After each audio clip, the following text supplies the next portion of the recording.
ব্যারাকপুর বিজেপির ছিল, ব্যারাকপুর বিজেপির থাকবে। সোমবার মনোনয়ন দাখিল করার আগেই জগদ্দলের মজদুর ভবন থেকে বেরিয়ে সাংবাদিকদের এমনই প্রতিক্রিয়া দিলেন ব্যারাকপুর কেন্দ্রের বিজেপি প্রার্থী অর্জুন সিং। এদিন তিনি সকাল 10:45 নাগাদ মজদুর ভবন থেকে বেরোন। তারপরই মজদুর ভবনের কাছেই মন্দিরে তিনি পুজো দেন। পুজো শেষেই হুডখোলা গাড়িতে চেপে জনসংযোগের মাধ্যমে বারাসাত জেলা শাসক অফিসের উদ্দেশ্যে তিনি রওনা দেন। সাংবাদিকদের তিনি বলেন, দেবদেবীর আশীর্বাদ নিয়ে মনোনয়ন দাখিল করতে যাচ্ছি। দেবদেবীর কাছে তিনি তৃণমূল নামক অসুর শক্তি নাশের প্রার্থনা করেন। তার ব্যাখ্যা, তৃণমূলের কিছু লোক অসুর হয়ে উঠেছে, তারা মানুষের অধিকার কেড়ে নিচ্ছে, তারা মানুষের গণতান্ত্রিক অধিকার কেড়ে নিচ্ছে। ব্যারাকপুর ভারতীয় জনতা পার্টি ছিল, ব্যারাকপুর ভারতীয় জনতা পার্টি থাকবে।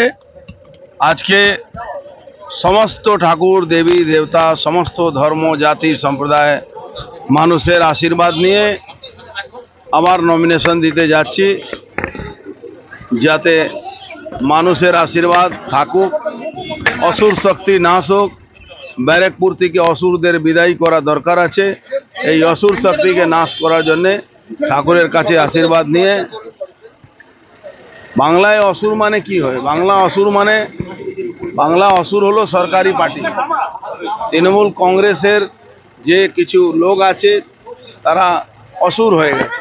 তারা মানুষকে মানুষ বুঝে না, মানুষের অধিকার কেড়ে নিচ্ছে, মানুষের বাড়ি কেড়ে নিচ্ছে, মানুষের ঘর বাড়ি ভেঙে দিচ্ছে, মানুষের সমস্ত রকম গণতান্ত্রিক অধিকার কেড়ে নিচ্ছে।